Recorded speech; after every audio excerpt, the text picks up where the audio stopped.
So I call this a call to the conscience of privilege.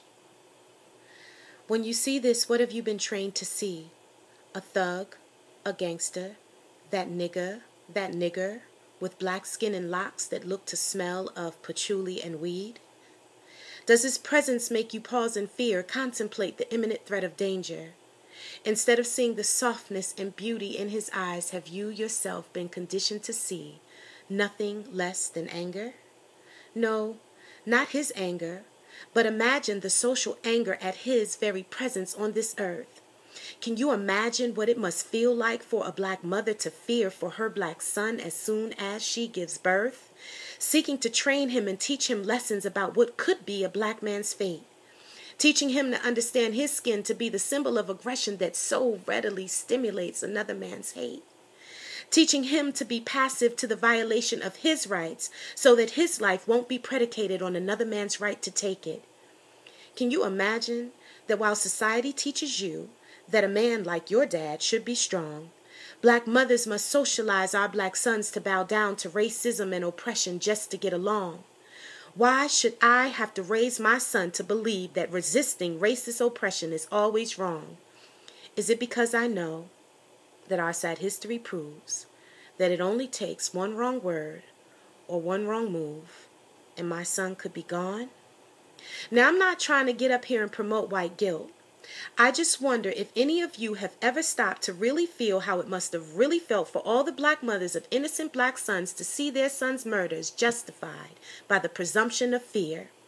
How it feels when no one else has to understand that black skin is not a hoodie or a pair of trousers that black mothers can tell our sons not to wear. That the embrace of detrimental stereotypes by others is not an attitude or an ideology that black mothers can tear from the mindsets and hearts of the folks whose perception of fear is not clear. So their hate and ill will towards the sons that we love is not fair. We live on edge. When he's a minute late getting home from a date, we all ask, did he have his license, wear his seatbelt, not drive too fast, say sir, keep his hands up, head down, not talk back, while we're silently praying the girl he was out with was black? Did he take an elbow to the chin or rubber bullet to the chest, right knee to the neck, real bullet to the back, and not cry out, not resist, stop resisting?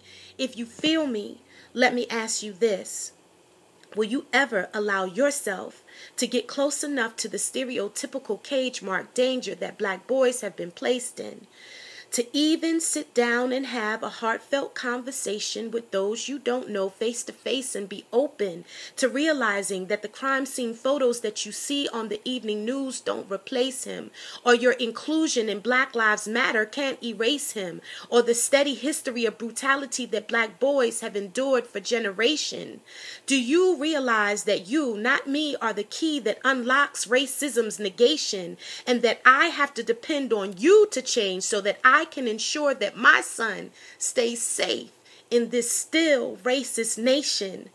Are you willing to give up on all that you miss? Or must black mothers continue to place the black burden of conformity to racist comfort on our sons so society can continue to justify the oppression and death of black men who look just like this?